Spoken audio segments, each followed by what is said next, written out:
قیامت بہرحال قائم ہوگی، اور اللہ تعالیٰ قرآن مجید میں ارشاد فرماتا ہے اذا زلزلت الارض زلزالها واخرجت الارض اثقالها وقال الانسان ما لها یومئذ تحدث اخبارها، جب زمین تھر تھر کانپنے لگے گی تو پھر حال یہ ہوگا کہ انسان پکار اٹھے گا کہ اس کو کیا ہو گیا، اور اس دن زمین ہر خبر بتا دے گی۔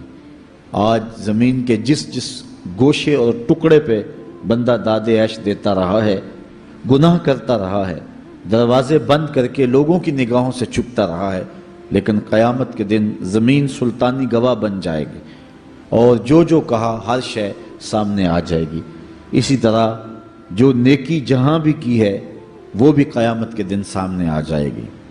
قیامت قائم ہونے سے قبل کچھ نشانیاں ظاہر ہوں گی جو حضور علیہ السلام نے بیان فرمائی۔ قیامت کب قائم ہوگی اس کے وقت کا تعین نہیں فرمایا، بلکہ جب بھی آئے گی اچانک آئے گی، لیکن اتنا بتایا کہ دن جمعۃ المبارک کا ہوگا اور عاشورے کا دن ہوگا، 10 محرم الحرام کی تاریخ ہوگی، اور شام کے میدان میں میدان محشر لگے گا۔ اسرائیل علیہ السلام سور پھونکیں گے اور اس کی آواز سے پہلے تو خوف پیدا ہوگا، پھر خوف بڑھتا جائے گا اور آواز بھی تیز ہوتی جائے گی۔ اس کی تیزی اور ہولناکی ایسی ہوگی کہ کانوں کے پردے پھٹنے لگیں گے، پھر اس کے بعد جو ہے وہ ہر شے اڑنے لگے گی۔ اللہ تعالیٰ جل شانہ نے سورہ الواقعہ کے اندر پہاڑوں کی حالت کو بیان کیا ہے۔ جب سور پھونکا جائے گا، قیامت واقعہ ہوگی، تو فرمایا کہ پھر تم اس طرح ہو جاؤ گے جس طرح کہ روزن سے آنے والی روشنی میں اور دھوپ میں جو باریک باریک ذرے ہوتے ہیں۔ کبھی آپ نے دیکھا ہو اندھیرے کمرے میں کسی جانب سے تھوڑا سا سوراخ اور اندر دھوپ آ رہی ہو، تو آپ ایک گوشے اور زاویے میں کھڑے ہو کے دیکھیں تو اس میں چھوٹے چھوٹے اڑتے ہوئے ذرات دکھائی دیتے ہیں۔ ان کو اگر آپ ہاتھ میں پکڑے مٹھی کھولیں تو کچھ نہیں ہوں گے، ہوتے تو ہیں لیکن باریک اتنے ہیں کہ وہ نظر نہیں آتے، تو ان کو عربی میں ہوا کہتے ہیں۔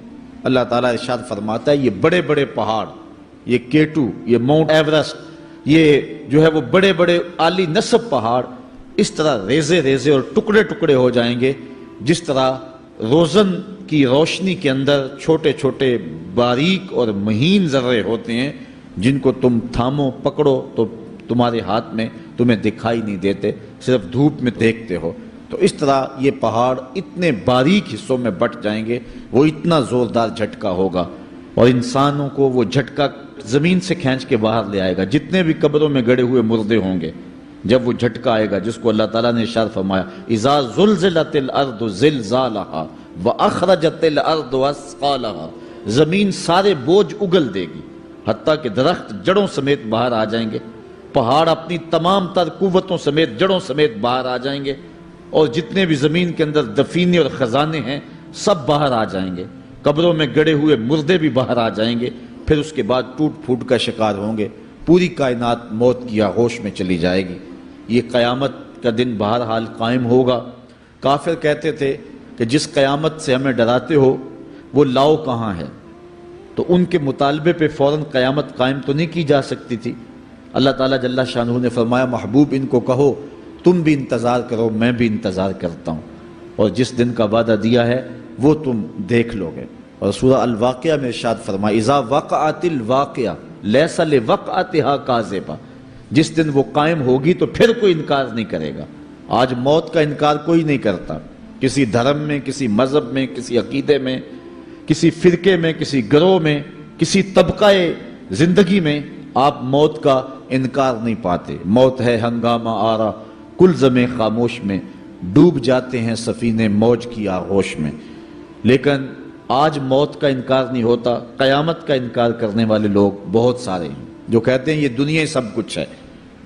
آج کل تو بہت سارے مسلمانوں کا انداز بھی یہ ہو گیا ہوا ہے کہ وہ قولاً تو نہیں لیکن جو عملی زندگی ہے وہ اسی بات کی گواہی دے رہی ہے جس طرح سب کچھ یہی دنیا ہو اور آخرت کوئی نہیں ہے۔ رویہ، انداز، طرز زندگی اور انداز معاشرت اسی کی طرف اشارہ دے رہے ہیں اور اسی بات کی چغلی کھا رہے ہیں کہ بس یہی دنیا ہے، بابر بیش کوش کہ عالم دوبارہ نیست۔ بابر نے کہا تھا کہ جو ہے وہ عیش کر لے، زندگی سے لطف اٹھا لے، دوبارہ زندگی نہیں ہے۔ اور آج یہ بات بھی کہی جاتی ہے، یہ جہاں مٹھا اگلا کس نے ڈٹھا، اور یہ سارے قیامت کے انکار کی صورتیں ہیں۔ لیکن آج اگر کوئی مانتا یا نہیں مانتا، لیکن ایک وقت آئے گا پھر کوئی بھی انکار نہیں کر سکے گا۔ آج جو قیامت کے قیام پذیر ہونے کی تدہیق کرتا ہے اور دلائل دیتا ہے کہ یہ دن قائم نہیں ہوگا، قیامت کے دن وہ بھی انکار نہیں کر سکے گا، اس لیے کہ آنکھوں کے سامنے سب کچھ ہو جائے گا، جس طرح آج موت کا انکار نہیں ہوتا۔ تو ارشاد فرمایا جب وہ واقعہ پذیر ہو جائے گی پھر کوئی بھی اس کو جھٹلانے والا نہیں ہوگا۔ لیکن قیامت سے قبل کچھ واقعات ہوں گے جس سے لوگوں کو آگاہ کیا جائے گا کہ وہ قیامت کے آنے سے قبل اپنے اعمال سے توبہ کر لیں۔ آج تو توبہ کا دروازہ کھلا ہے، لیکن قرب قیامت میں سورج مغرب سے دوبارہ طلوع ہو جائے گا، جو ہی غروب ہوگا، غروب ہونے کے بعد دوبارہ طلوع ہو کے عصر کے وقت پہ آ جائے گا، اور پھر اس کے بعد دوبارہ غروب ہو جائے گا۔ تو یہ قیامت سے 40 سال پہلے ہوگا، اس کے بعد توبہ کا دروازہ بند کر دیا جائے گا۔ اگر کوئی توبہ کرے گا بھی تو قبول نہیں ہوگی۔ آج ہمیں موقع دیا گیا ہے کہ مرنے سے 1 سال پہلے بھی توبہ کر لیں، 1 مہینہ پہلے بھی توبہ کر لیں، موت سے 1 دن پہلے بھی توبہ کر لیں، 1 گھنٹہ پہلے بھی توبہ کر لیں، 1 لمحہ پہلے بھی توبہ کر لیں۔ اللہ تعالیٰ یہ نہیں دیکھتا کہ اس کی ساری زندگی گناہوں میں گزری ہے، وہ دیکھتا ہے میرا بندہ آخر میری چوکھٹ پہ آ گیا، وہ پچھلے سارے گناہ معاف فرما دیتا۔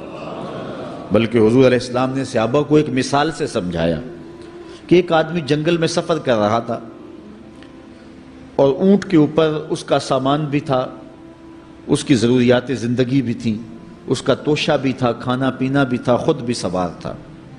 چلتے چلتے جنگل میں کسی درخت کے ساتھ اپنا اونٹ باندھ کر کے وہ دوپہر کاٹنے کے لیے، سستانے کے لیے وہاں کچھ دیر کے لیے رکا۔ نیند آئی، تھوڑی دیر کے بعد جب آنکھ کھلی تو کیا منظر دیکھتا ہے کہ اونٹ نہیں ہے، اس کے اوپر ہی اس کا سامان ہے، زیادہ سفر ہے۔ اب صحرا میں اونٹ کا کھو جانا گویا زندگی کا کھو جانا ہے۔ اس بات کا ادراک وہ لوگ رکھتے ہیں جنہوں نے صحراؤں کا سفر کیا ہے۔ ہمارے اگر یہاں اس شہری آبادی میں، ہمارے اس ملک میں اگر کوئی شخص جو ہے وہ قافلے سے بچھڑ جائے، پیچھے رہ جائے تو وہ بات اور ہے۔ یہاں انسانی آبادی ہے، اور جنگلوں میں، صحراؤں میں جہاں کئی 100 میل تک کوئی انسانی اور حیوانی آبادی نظر نہیں آتی، تو وہاں سواری کا اور توشہ سفر کا جو ہے وہ ہٹ جانا اور جدا ہو جانا اور گم جانا، یہ سیدھی سیدھی موت ہے۔ اب اس نے دائیں بائیں بھاگ کر کے دیکھا کہ اونٹ کہیں ملے، لیکن اونٹ نہیں ملا، تو وہ دوبارہ آ کے اس درخت کے ساتھ ٹیک لگا کے بیٹھ گیا موت کے انتظار میں کہ اب توشہ سفر بھی گیا، سامان سفر بھی گیا، سواری بھی گئی، اور یہاں کوئی انسانی آبادی بھی نہیں ہے، تو اب موت کا ہی انتظار ہے۔ تو وہ موت کے انتظار میں بیٹھ گیا۔ اچانک اس کو نیند آ گئی، تھوڑی دیر کے بعد آنکھ کھلی تو اس نے کیا منظر دیکھا کہ اونٹ جو ہے وہ اس کے پاس کھڑا ہوا ہے اور ماں ساز و سامان کھڑا ہوا ہے۔ تو پھر اس کو اتنی خوشی ہوئی، اونٹ کیا ملا، زندگی مل گئی۔ اس نے کہا اللہم انت عبدی وانا ربک، اے اللہ تو میرا بندہ اور میں تیرا رب۔ کہنا اس نے یہ تھا اے اللہ میں تیرا بندہ اور تو میرا رب، لیکن فرحت و مسرت سے، وفور خوشی سے اس کی زبان بل کھا گئی، اور اسے خوشی میں ہوش ہی نہ رہا کہ میں کیا کہہ رہا ہوں۔ وہ کیا کسی نے کہا تھا کہ جب بھی تیری قربت کے امکان نظر آئے ہم اتنے خوش ہوئے کہ پریشان نظر آئے، یا وہ کسی نے کہا تھا کسی کے آنے سے ایسے ہوش اڑے ساقی کے، شراب سیخ پہ ڈالی اور بوتل میں کباب۔ تو کبھی ایسا بھی ہو جاتا ہے کہ انسان وفور مسرت کے اندر جو کہنا ہوتا ہے اس کے برعکس کوئی بات کہہ دیتا ہے، یہ اس کی خوشی کی انتہا کی کیفیت ہے۔ تو اس نے کہا اللہم انت عبدی وانا ربک، اے اللہ تو میرا بندہ اور جو ہے وہ میں تیرا رب۔ یہ جوش مسرت سے یہ بات اس کے منہ سے نکلی۔ حضور نے صحابہ کو فرمایا صحابہ بتاؤ اس بندے کو کتنی کو خوشی ہوئی ہے؟ صحابہ نے عرض کی حضور بہت زیادہ خوشی ہوئی ہے۔ تو حضور علیہ السلام نے فرمایا جب کوئی بندہ توبہ کر کے مالک کی دہلیز پہ پلٹ آتا ہے اللہ تعالیٰ اس سے بھی زیادہ خوش ہوتا ہے کہ یہ میرا بندہ میری دہلیز پہ آ گیا ہے، یہ توبہ کے دروازے پہ آ گیا ہے۔ تو اس لیے قیامت سے قبل توبہ کا دروازہ کھلا ہوا ہے، لیکن 40 سال قبل توبہ کا دروازہ بند ہوگا، سورج مغرب سے طلوع ہوگا، پھر کوئی توبہ کرنا چاہے گا بھی، بلکہ ہر کوئی توبہ کرنا چاہے گا، لیکن پھر توبہ جو ہے وہ قبول نہیں ہوگی۔